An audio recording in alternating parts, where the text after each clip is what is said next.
Hi, Anna. Is your friend coming? There we go. Well, it's sunny out, but it is a lot colder today. It was actually 3 below this morning. I don't know what it is now, but it's definitely above 0.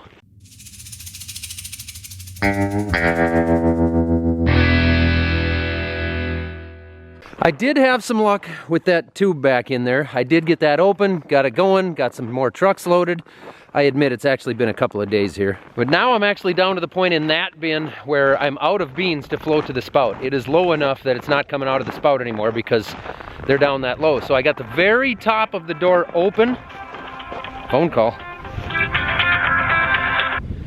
Hello. Another 30 minutes goes by. I'm guessing a lot of you know how that goes. Long story short, this is empty and I need to fill it.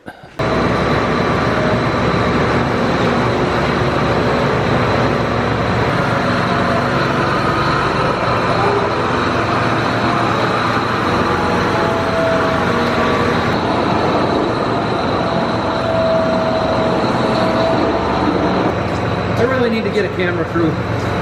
Yeah, so there's your secret. I do all the filming myself here. I don't have a single person on my crew.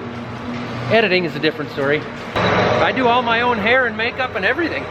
I even come up with my own little farmer outfits. I'm gonna start by running everything real slowly when the belts are this cold. I don't like to put too much grain through anything until those belts are a little bit warmed up. Here's what I have going on inside this bin with the spout right now. I've got one sump open. I was actually able to reach inside the door. You can see it flowing right there. That is the farthest outside sump. So hopefully soon I'll be able to open more of this door. I was able to just use this PVC pipe and stand on the ladder there and reach in and poke it down through there, and I got it open. You can see a little bit of the grain, or you can see what's coming through there. It's actually, that's not that slow for having one sump open.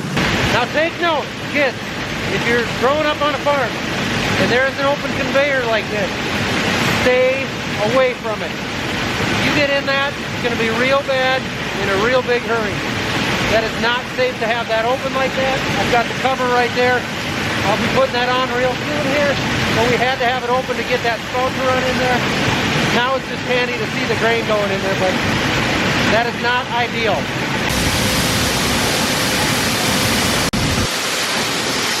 Is it cold out here, Digi? Yeah, it's cold. You know what? That goes for anything on the farm for you kids. If you're around the bin sites or tractors, whatever, just make sure you're safe. Make sure mom and dad know where you're at. There's the Millennial Farmer safety tip for the day. I know a lot of people are going to comment a couple of things about the pod issues we're having here. They're going to say either number 1, it's the John Deere combine, or number 2, we didn't set our machine correctly. So what the deal was, I've never run another combine in soybeans. I can't tell you if the John Deere has anything to do with it or not, but we set the combine to take those pods in because 95, 98% of our soybeans were ready to go. They were so dry they're falling on the ground, and there was a few in there that had wet green pods yet. It was going to take forever for those pods to finish off and become dry enough. We chose to set the combine to put them in the tank. Right or wrong, that's what we did. Now I'm fighting it a little bit in the bins, but I'm going to get paid for those pods because there is soybeans in them. They will make feed and oil. The protein and oil is there. Otherwise, we'd be spitting our product out the back of the machine and we'd be leaving money on the ground. It's between a rock and a hard spot. This is what we chose to do. This is our consequences, but it's flowing good now. I got it going again. Time to move.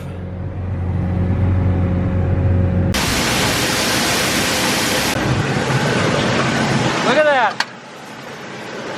Now if I had to, I could get in there. That's flowing quick. That's a good deal. That's our problem right there. See all those green ones? But for the most part, they're pretty dang clean. These pods, they just build up on the outer edges. She's full. That pleases me. Get this thing back in the warm air now. It doesn't want to be out here, poor thing. Look at how red that thing is now. Doggone. I got a couple conversations going on behind the scenes about shining up the wheels and the mirrors and the grill on this truck. So, and the tanks, hopefully some of that comes to fruition. We're gonna have to see. Now I'm gonna run up the road, move a little bit of snow, just some volunteer work up at the church a half mile north of us. Move some snow there and put a new American flag up.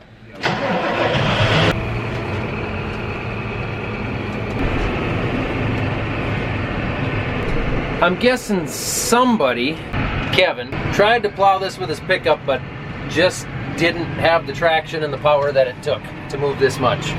I'll get it.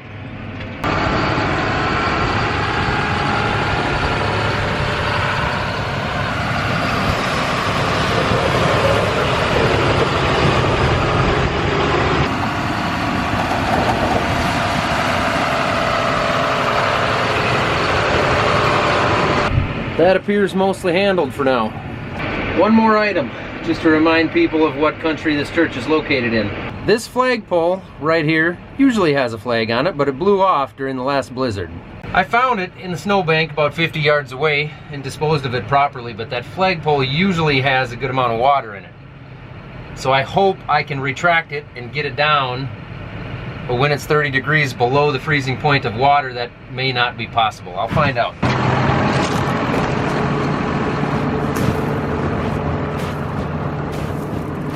That's some good wind-packed snow right there. Oh, fell through.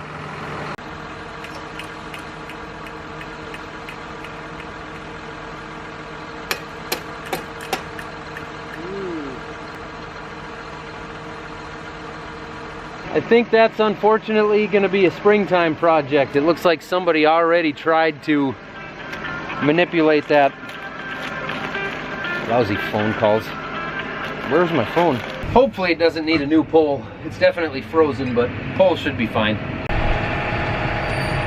I think I'll move this snow along the bottom of the door here on the new shed, which gives me a good opportunity to talk to you guys about some of the door specifications and some of the reasons we went with the power lift overhead hydraulic door. There's been a lot of questions about that. There are multiple reasons we went with this door. Number one, we actually built the building 2 feet shorter because of the door, because we only lose 5 inches of headroom with this door versus like an overhead door or a bifold door. Sometimes you'll lose like 2 feet. And so instead of building a 20.5-foot sidewall, we built an 18.5-foot sidewall. So the building itself is actually shorter because of the door. Second, it's local. Every location that sells these things fabricates and installs them themselves. This one was actually built just a couple hours south of us here, so you don't get any kind of like a third-party runaround from a different company. So there's our pump and our tank and the system right there. I wanted to point out these couplers right here. In case we lose power, we can actually run a jumper hoses here right from a tractor out the door. We can open the door with the tractor using the hydraulic pump on the tractor. So if the power goes out, we can still open this thing wide open. Of course, we shouldn't need it because we got that new big generator, but it's an option that the door comes with. I was a little afraid of that. I know what it is. And it's my fault. And now I need to call the electrician. I'm not even gonna show you guys, but I did it. My bad. Let me know in the comments below what you think I electrically screwed up. This thing is all welded, nothing is bolted together, it's completely welded. It's the most maintenance-free door on the market. It's got lifetime greaseless hinges on everything, so we don't really have to worry about it. If you have sliding doors on your building and you want to replace them, this is the perfect solution. They can actually build this to fit your building. You could replace your old sliding doors with this door if you wanted. And they can build them up to 150 feet wide, which is absolutely insane. I recommend it, highly recommend it. It has worked in the extreme cold. Obviously it's gonna be no problem in the heat. Some people think that the oil is gonna get cold and they're gonna move slow. Yeah, it moves a little bit slower. Not a problem at all. If there's snow in front of it, it just pushes it right out of the way. It's not an issue. So check out Power Lift Hydraulic Doors if you guys are interested. You're gonna see us using this thing a lot next summer once we have power back to it and we need to start shuffling machinery in and out of it. I suppose this would have been the perfect time to use those hydraulic couplers as an example for when you don't have power. But I'm not going to do that because I don't need to, and it's cold out here.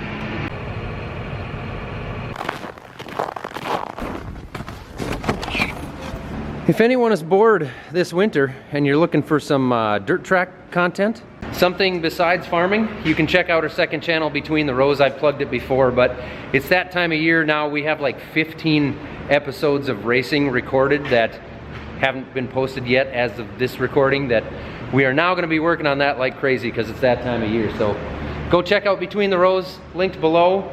And side note, we're going to be adding a second car to the stable this following summer. What? There's our driver right there. Maybe. Maybe?